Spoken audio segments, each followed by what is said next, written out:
Senator Waleed Iqbal साहब, doctor Nafisa Shah साहिबा जो कि मरकजी सेक्रेटरी इत्तलात हैं पाकिस्तान पीपल्स पार्टी की, वो कह रही है कि अगर हिंदुस्तान के हवाले से स्कैंडल आया भी है तो ज़्यादा अहम चीज़ है, ये इतनी अहम नहीं है, ज़्यादा अहम बात है कि हमारी हुकूमत जो है इस हवाले से क्या कर रही है। आपका इस पर क्या मौक़िफ़? मुझे कोई ज़्यादा हैरत नहीं हुई डॉक्टर नफीसा शाह साहिबा के जो उन्होंने गुफ्तगू की है उस पर, क्योंकि अब और मैं ज़्यादा देखता हूँ ये पीपल्स पार्टी के तर्जुमान जो आते हैं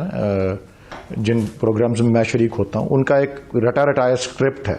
कि जी जो भी मौजू है और जो भी सवाल है उसको खींच के इधर ही लाना है कि जी हुकूमत कुछ नहीं कर रही, हुकूमत बेकार है, ये हुकूमत नालायक है, ये हुकूमत की फॉरेन पॉलिसी फारग है, इस हुकूमत की डोमेस्टिक पॉलिसी फारग है। इसलिए मैं इसको इतने पे मैं समझता हूँ ये जो इन्होंने कहा है इसको मैं अगर इनकी फेलियर्स को शुरू कर दूं जो अगर 1988 से लेके अब तक हैं तो फिर मैं यही कह रहा हूं कि वो टेंजेंट और चला जाएगा। मैं तो समझता हूं कि ये जो इन्होंने बात की है, आपने सवाल गंदम किया, इन्होंने जवाब चीनी दिया, आपने सवाल बिल्कुल कुछ और किया था। तो ये एक रटी रटाई स्क्रिप्ट है जिसकी मैं अक्सर मिसाल देता हूं, मैं चाहता हूं आपके प्रोग्राम पे भी दूं कि एक बच्चा था स्कूल का, उसको एक ही मजमून आता था फुटबॉल मैच, और वो इम्तिहान देने गया तो इम्तिहान में मजमून आ गया हवाई जहाज का सफर। तो वो उसको समझना है मैं क्या करूं, उसने शुरू किया कि जी हम हवाई जहाज में बैठे, हवाई जहाज उड़ा और वो सीधा फुटबॉल की फील्ड के ऊपर चला गया,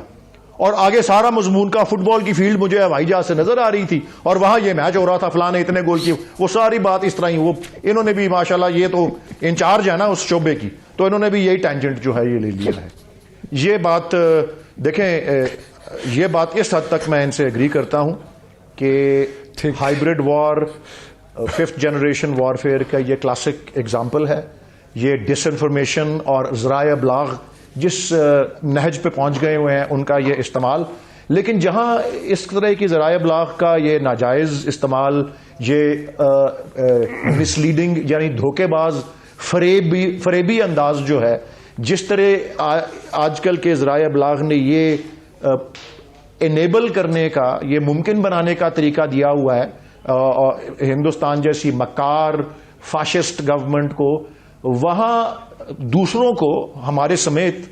और यूरोप और अमेरिका सबको ये कैपेसिटी और ये एबिलिटी भी दी हुई है कि उसको पकड़ भी सकें। ये उसकी मिसाल भी मिल गई है हमको।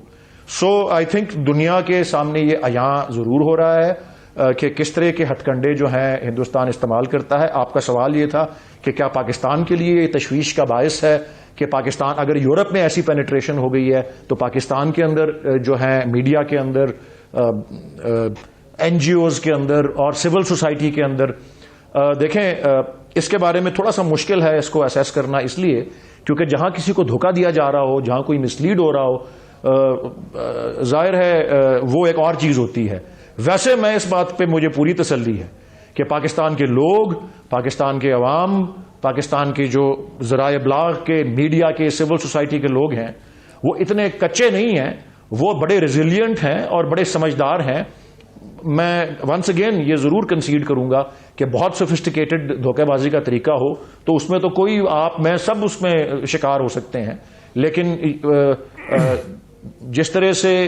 ये ऐसी मिसलीडिंग और डिसइंफॉर्मेशन वगैरह का तरीका, वंस अगेन आई रिपीट कि वो जहां वो तरीका होगा उसको पकड़ने के भी तरीके होंगे। और ठीक है, ये जो जरा सेनेटर जावेद अब्बासी साहब कुछ मैंने दीजिए। वॉरफेयर है, हमारे फोर्सेस और हमारी एजेंसीज ने बहुत सारी एक्सपर्टीज इसमें डेवलप की है। सो मैं समझता हूं कि जितना यूरोप में ये हुआ है पाकिस्तान में उसके चांसेस कम है। सेनेटर जावेद अब्बासी साहब, अगर यूरोप में जहां यूरो खर्चने पड़ते हैं या डॉलर खर्चने पड़ते हैं और $1 160 रुपए का है, वहां पाकिस्तान में तो चंद मिलियन डॉलर के ऊपर बहुत पेनिट्रेशन हो सकती है। क्या आप महसूस करते हैं कि ये डिबेट यहां पे भी होनी चाहिए थी? यहां पर बहुत से ऐसे एनजीओज हैं, बहुत से ऐसे मीडिया के सेक्शंस हैं जो अपनी कौमी सलामती के इदारों पे कई दफ़ा बगैर ऑब्जेक्टिव रीजनिंग के हर वक्त उन पर हमले करते रहते हैं और उनके बारे में तरह तरह की डिसइंफॉर्मेशन जो है वो फैलाते हैं। बहुत डिसइंफॉर्मेशन फैलाई गई है गुज़श्ता 10-12-15 बरस में। तो ये पॉसिबिलिटी कि हिंदुस्तानी नेटवर्क्स जो हैं वो पाकिस्तान के अंदर इतना पेनिट्रेट कर चुके हैं कि यहाँ वो इन्फॉर्मेशन और डिसइंफॉर्मेशन जो है फैलाते हैं अपनी मर्जी से और हमें तिगनी का नाच नचाते हैं, ये पॉसिबिलिटी पे तो गौर हमें करना होगा कि नहीं करना होगा? बिस्मिल्लाहिर्रहमानिर्रहीम। बहुत शुक्रिया पीरजादा साहब। एक मैं समझता हूँ कि आज एक बड़ा दिन जरूर है कि हिंदुस्तान का जो मौकिफ था वो आज सारी दुनिया ने देख लिया, और हिंदुस्तान का जो मकरूज चेहरा था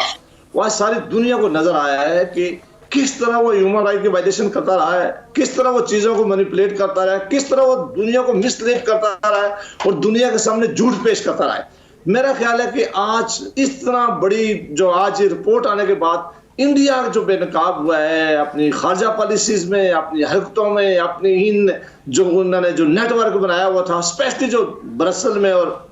जिनेवा में, आज अब दुनिया में हम बात उनकी जो सुनने के लिए तैयार नहीं होगी। वो समझेंगे कि इन्होंने सारी ये जो पिछले कितने ऐसे से ये गेम कर रहे थे, इंफॉर्मेशन दे रहे थे, ये सारी झूठ के मबनी थी। अब मैं समझता हूँ कि हमारे लिए एक बहुत अच्छा मौका है। वैसे हम दुनिया सारी को पहले भी बताते थे, तमाम हुकूमतें बताती थी, हम जहां जाते थे जिससे मिलते थे हम कह रहे थे कि ये जो इंडिया का प्रोपेगेंडा है ये झूठ पर मबनी है, ये बहुत बड़ी अयारी करना जानते हैं, ये सच आप पहुंचना चाहते हो। उन्होंने बड़ी कमाल होशियारी से आप देख लें कि किस तरह उन्होंने सोशल मीडिया को कंट्रोल किया था, एनजीओ खोली हुई थी, उन्होंने यूरोपीय यूनियन के अंदर इवन अक़वाम मुत्तहिदा के अंदर भी जाकर पेनिट्रेट कर लिया था। वो सारी दुनिया को एक्चुअल पोजीशन अपने मुल्क की नहीं दिखाना चाह रहे थे, कश्मीर की एक्चुअल पोजीशन नहीं दिखाना चाहते थे और हर बुराई चीज से पाकिस्तान को जोड़ते थे। पाकिस्तान का किसी न किसी तरह उन्होंने ये लिंक जोड़ने में वो कामयाब होते थे और दुनिया इसलिए भी शायद उनकी बात माननी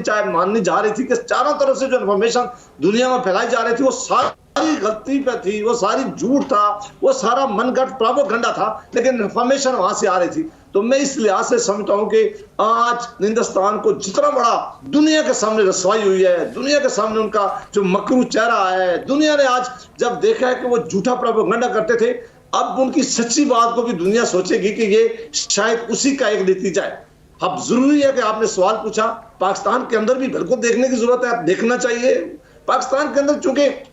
हम सारे लोग इंडिया के मामले में हमेशा मुताद थे, वहां उसका झूठा प्रोपेगेंडा हमने कभी भी नहीं माना। हम समझते थे कि अगर कोई ऐसा प्रोपेगेंडा आता भी था तो वहां बाई करना जरा मुश्किल था, क्योंकि पाकिस्तान के लोग समझते थे कि इंडिया ने जो ह्यूमन राइट वायलेशन किया है, जो कश्मीर में उसने जुल्म किए हैं, जो अपनी मिनॉरिटीज के साथ वो ज्यादती करती ही रही है, जो अपने लोगों के साथ जो उन्होंने जुल्म किए हैं, जो मोदी की अपनी ट्रैक रिकॉर्ड और जो सबका हिस्ट्री है वो सारे हम जानते थे। लिहाजा यहाँ तो शायद उसे बहुत ज्यादा कामयाबी नहीं हो, लेकिन जरूर होगा। अब हुकूमत को चाहिए, अब बहुत वक्त आ गया कि सारी दुनिया में इस रिपोर्ट को नशर करे, इस पर सेमिनार दुनिया में कराए, दुनिया में इनका मकरू चेहरा जो है सारी दुनिया को दिखाए। इस रिपोर्ट को बेस करके हमें सारी दुनिया में अपनी बहुत मजबूत डिप्लोमेसी करनी चाहिए, दुनिया में जाकर बताना चाहिए, दुनिया के फोरम पे जाना चाहिए, और स्पेशल जो बड़े कैपिटल्स हैं वहां जाकर हमारी जो जितने भी सफीर हैं, हमारे जो सफीर वहां बैठे हुए हैं, हमारे जो डिप्लोमेट वहां बैठे हुए हैं, वो इस मामले को उछाले। और जो एनजीओ हमारे यहाँ काम करती है, यकीनन इनका रिकॉर्ड भी चेक करना चाहिए।